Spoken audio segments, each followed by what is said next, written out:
Polar Homestead. We learn finance, permaculture and prepping. A modern view of the world. Don't forget, freedom is in your hands. Stay safe and vigilant, friends. And now your host, Ralph KK. Launch in 3, 2, 1. Let's go.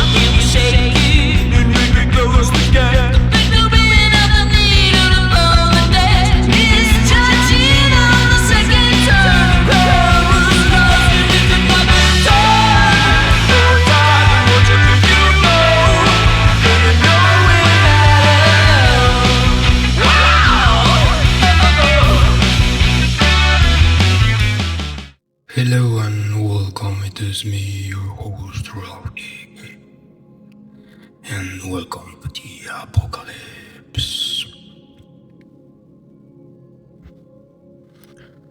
Today we have a very interesting show about collapse of civilization. The collapse, or so they say. Actually, for countries, for nations, for empires collapse, it usually takes many years. In the past, it could take centuries, decades, usually like a very long time. So don't you expect for society and the human civilization to suddenly collapse in one day. It seems that it will be something like a slow bleed, like a slow decay, gradual slow decay.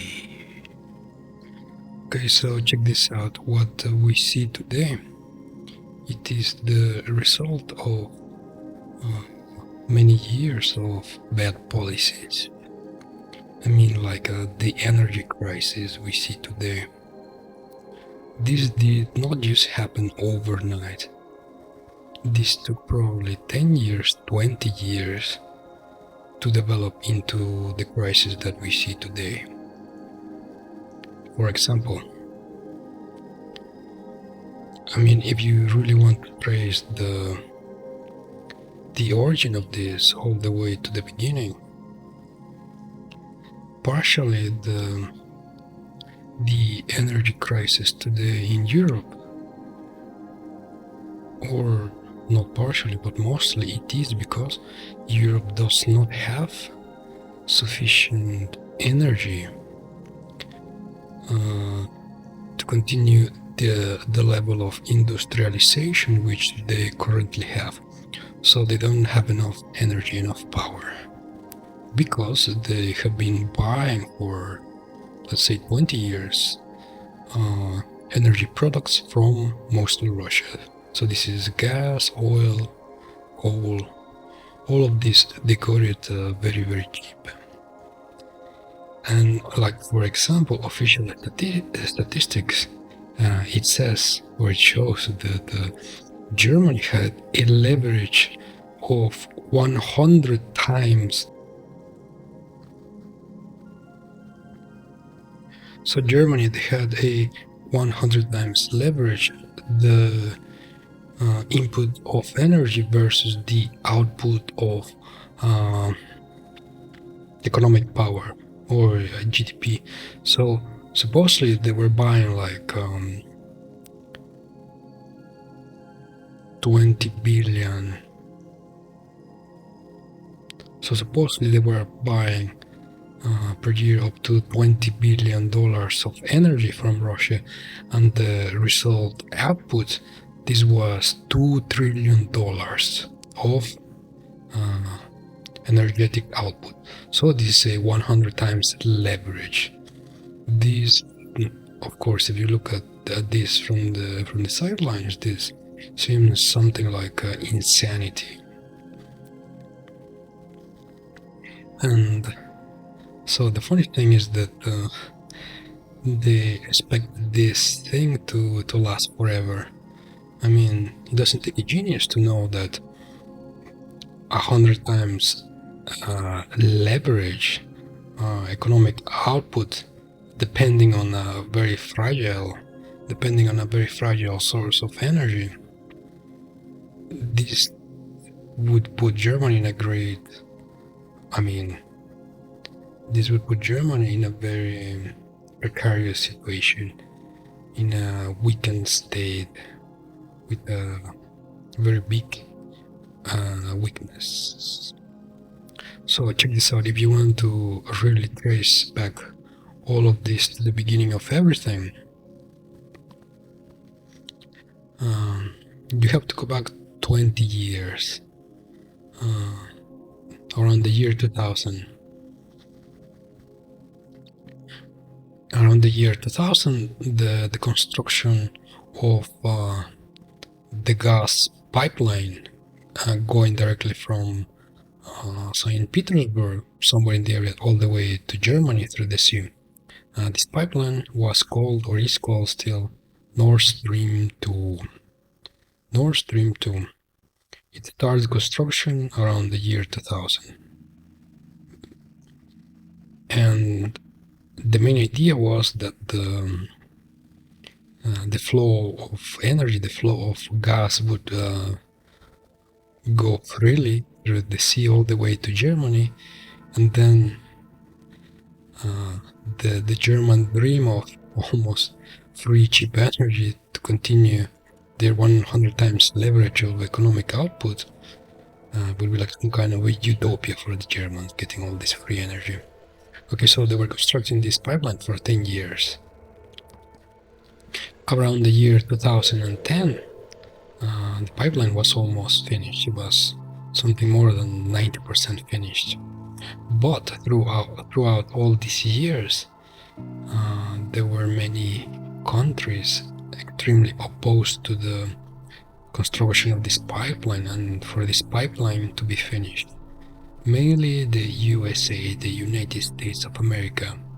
For 10 years they were trying like really hard to stop this project, because it is not good for the USA if there is peace in Europe, if there is peace between Europe and Russia, if everybody gets along, it is not good for the USA, because it puts them in it gives them like a weak hand. They have no leverage over Europe. So it's not good for the USA if Germany is good friends with Russia and they have all this free energy. So for 10 years they were trying to stop this, and after a lot of hard work, you could say, from the Americans. So around the year 2010, maybe a little bit further, maybe 2011, 2012, the construction stopped.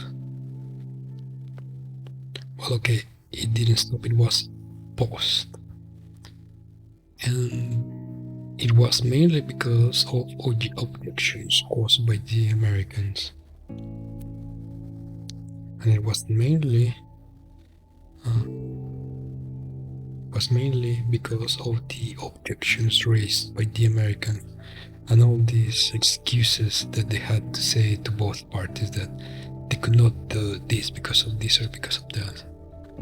Okay, so by the year 2010, the pipeline was almost finished. It was something more than 90% done. And the Americans had tried really hard, and the project was paused.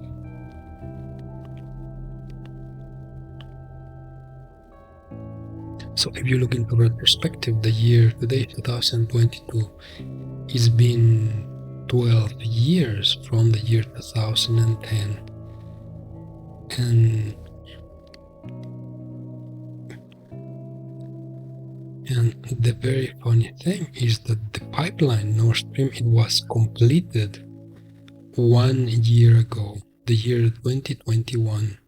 The pipeline was completely finished and it was about to be open. And even though for these also extra 10 years, the Americans, they were finding all kinds of excuses to stop this project, and they were putting all kinds of sanctions on companies that were constructing this pipeline. So literally they were putting sanctions and forcing companies, European companies, to stop working together with the Russians, so this pipeline would never finish. So if you look at this information, they were trying really hard for 20 years to stop this project, 22 years, something like that. And apparently they succeeded, because the pipeline was not opened, even though it is finished. It is completely finished. Everything is completely new, modern, high-tech, whatever. It is finished, but it is closed, and nobody knows if it will ever be open. So by looking at my example, you can see that it was 2 decades in the making for this dependence to increase it, to continue from the part of Germany. And if the pipeline would have been opened, then perhaps Europe would not be where it is today. So what it is also really funny, it is that the Germans and Europe, they knew in which situation they were. They knew their great dependence on Russian energy. And then suddenly today, this year, in 2022, they decided to start putting sanctions on Russian energy. And they decided to suddenly stop buying Russian energy. Even though the current level of industrialization which they exist in Europe depends on Russian energy entirely. And like I mentioned, the leverage is 100 times leverage. And the leaders in Europe, they suddenly decided to get rid of this leverage and to face the music somehow. I mean,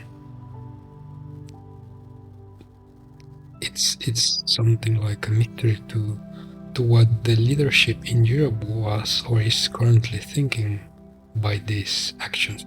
Okay, anyways, so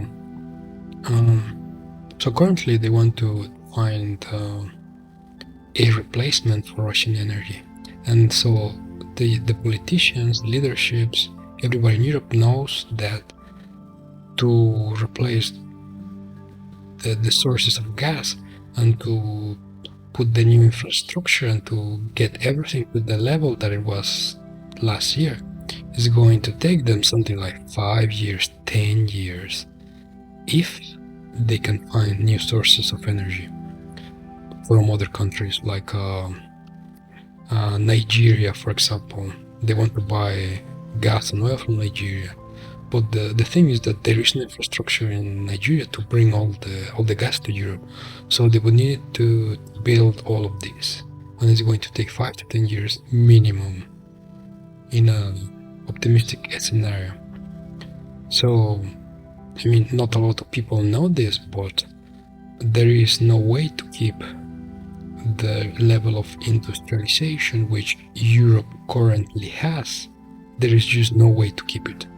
And so when the leaders are telling the population that they are going to somehow magically fix this, they are just lying to the population, because there is absolutely no way to replace the cheap energy that they used to get, and the leverage was 100 times, and there is just no way to replace it. So when this guy in Germany, Scholz, when he goes to his people and he tells them like, hey, this winter you just gonna have to ride it out just this winter and like get some wood and start heating your home with some wood, but like next year is going to be better. So when he says this, he's lying, and he knows that he's lying, and all the politicians know that they are lying, and everybody at the top levels of government, they know that they are lying. They know that it will take 5 years, 10 years to replace this energy, if they can find the replacement. So Europe is about to be de-industrialized. Imagine that you have 100% today, and then tomorrow you will lose 90% of your industrialization because there are no sources of energy. Like I've been watching videos on YouTube of people in, I think it was in Italy, in Spain, in the cafes, in the restaurants. By government decree, they are forced to use candles in the evening after 6-7 p.m. I think. They have to switch off all the light, and they have to turn on the candles in the restaurant. And there is people eating there, and they are inside the restaurant, and there's just candles everywhere. I mean, this is kind of ridiculous. This is something like going back to the, I don't know, to the Victorian England or something, where people used to have candles. And actually in Victorian England, I think that there was electricity already.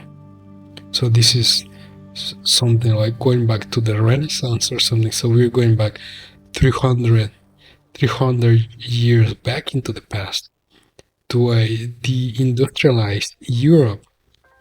It's kind of funny and kind of pathetic at the same time. And myself as an European citizen, I completely disagree with the posture of the government.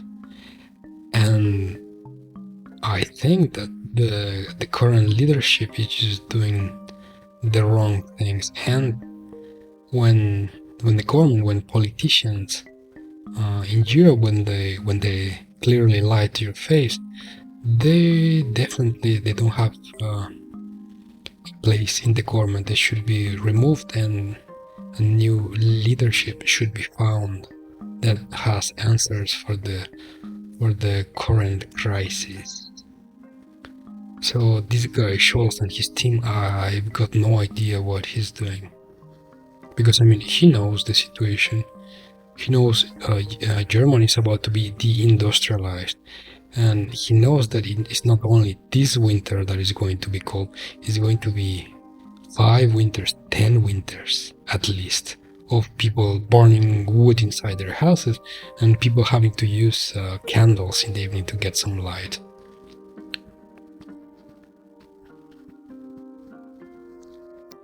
So you all know what to do as a conscious citizen.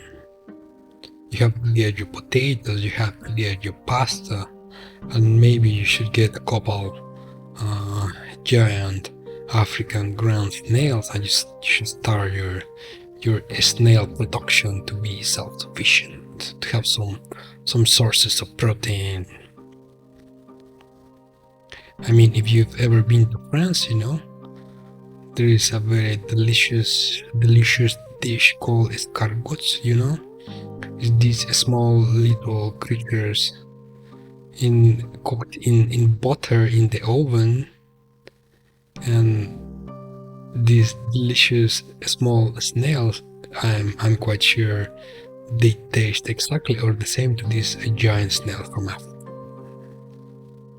So if you listen to my past podcasts, I've got there some tips and introductions on how to start your snail farm, your indoor snail farm. There is no time like today to prepare, and with all this de-industrialization that is about to happen, it will not be quick and easy. It is going to be a slow and painful decay of civilization, decay of society. It's all downhill from here. Well, at least this is for the West, for Europe, for the USA. It is as if the Western civilization has reached a peak. Something like we are at the peak of the Roman Empire, and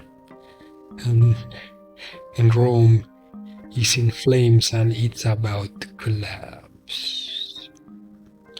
So you get your potatoes, start grinding your potatoes, and survive the apocalypse.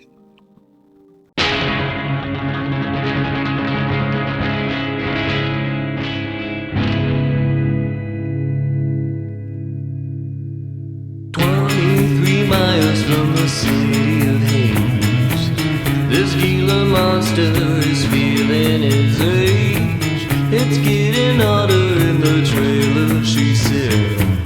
They used to call me the venomous kid. Then the moon will set and the desert will die. Creatures retreat to their burrows and cry.